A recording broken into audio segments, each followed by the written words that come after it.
Hi, YouTube family. This is what I want you to do. I want you to realize how good you really are. Okay, and I'm going to help you do that because that's what I do. I help the underdogs learn to love themselves because you know why? Because I was an underdog and I hated it. And people used to pick on me and I hated it. And I didn't know how to clearly define my boundaries and I hated it. But I figured it out. And that's why I'm here. I want to show you what you can do to help you gain control of your boundaries. So, a wonderful YouTube video viewer reached out to me and asked me to do a video on boundaries and workplaces. They can be quite confusing. So, let me see if I can help you out with that. So, as generally as codependents, we do struggle with boundaries. Let's look quick recap because it's always important to pay attention to what really happened when we were being programmed by our family, literally being microchipped, literally being brainwashed to think a certain way. Lots of times we were born to dysfunctional people, and dysfunctional people don't have very good boundaries. Dysfunctional parents, they're allowed to get angry, but we're not. They're allowed to feel feelings, but we're not. They're allowed to say, I don't like that, but we're not. We're supposed to act like this. We're supposed to smile on cue. Why? Because it makes them feel better. So our whole reality is not about us, it's about them.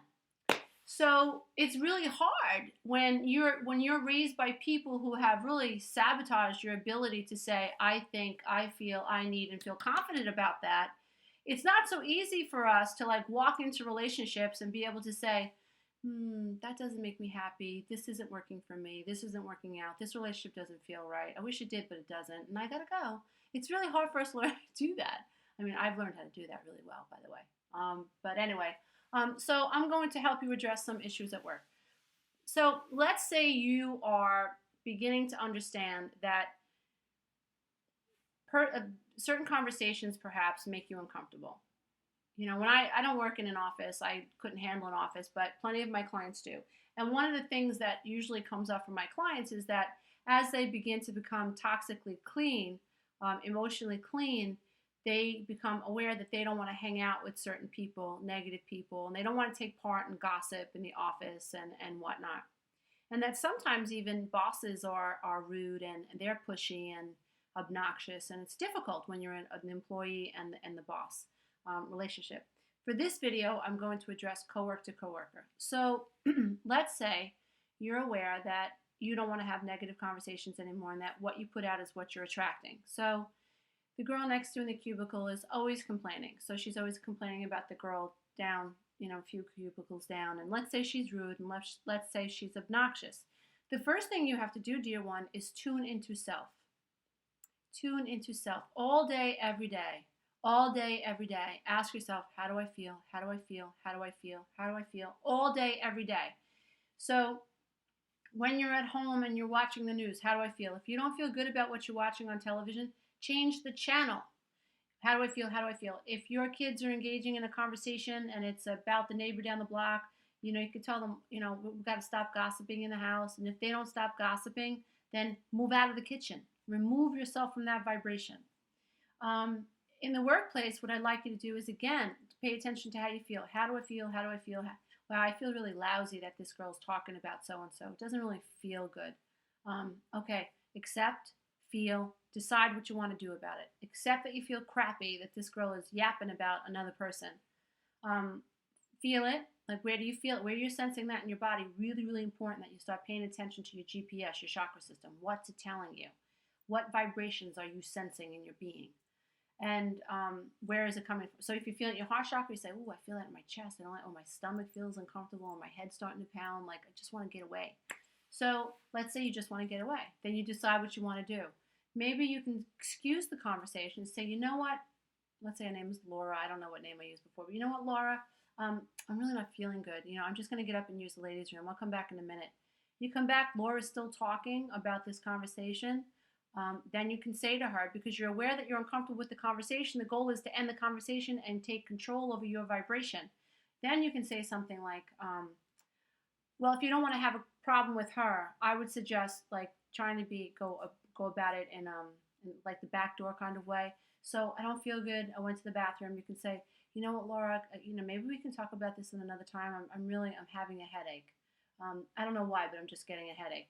Oh, yeah, sure, okay, yeah. And then she'll stop talking about it. If you walk up to the cooler at work and you hear people are having nasty conversations with other people, just turn around.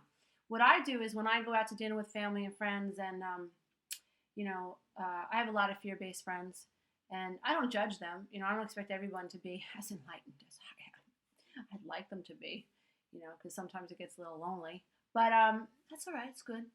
Um, but when I go out to dinner with family and friends who aren't where I am, so I'm conversations are coming up, and a lot of it's fear based. Did you see what happened over there? You see what's happening in this part of the world? You see what happened in the news? I'm like, no, I didn't. I don't watch the news. I'm not interested. I can't change it. I can only pray about it, and my job is to hold on to my vibration. I mean, a lot of people aren't going to get that. So this is what I do.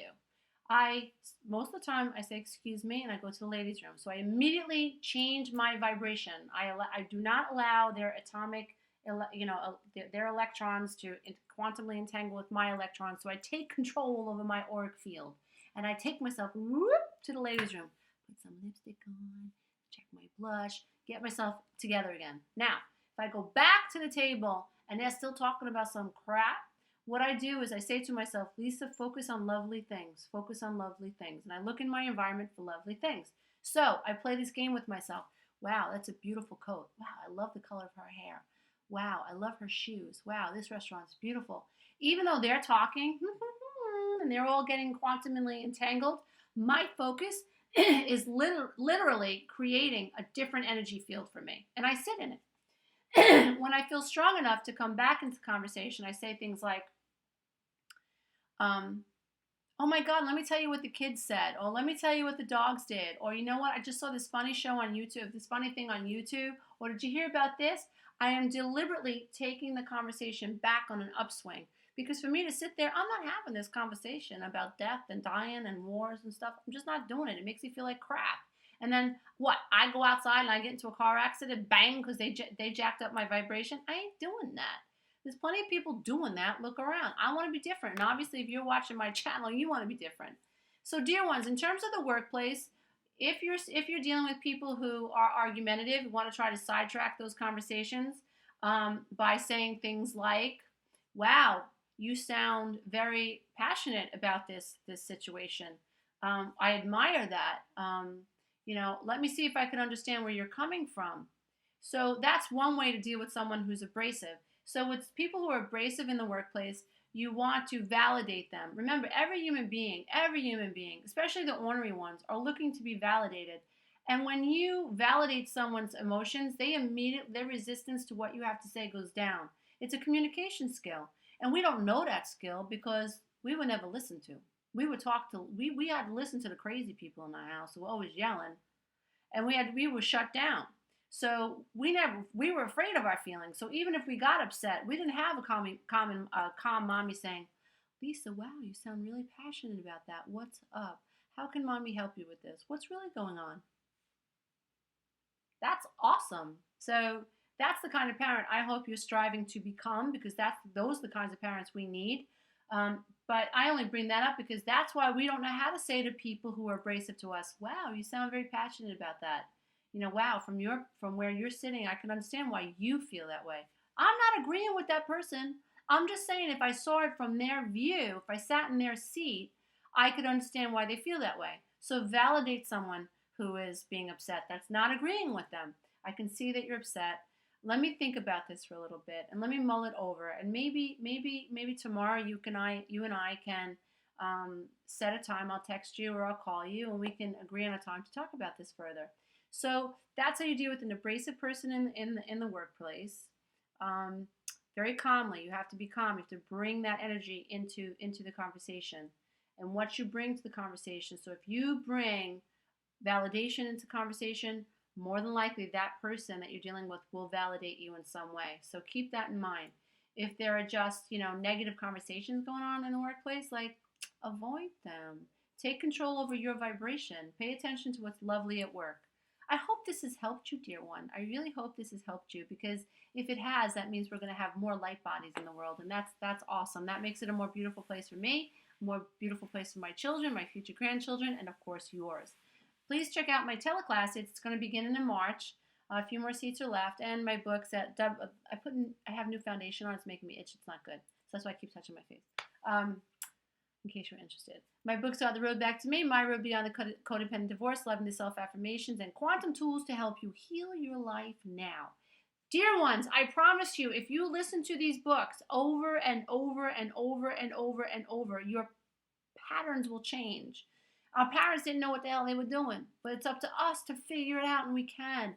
We are all divine beings, and it's okay. Lots of us have made mistakes, and this journey is about embracing all aspects of self, because we only did bad things when we were unaware. That's it. Once we become aware and we change those patterns, it's all good. Life gets better. All right, check out my stuff, www.healingselfesteem.com and www.adultchildofalcoholics.com. Bye.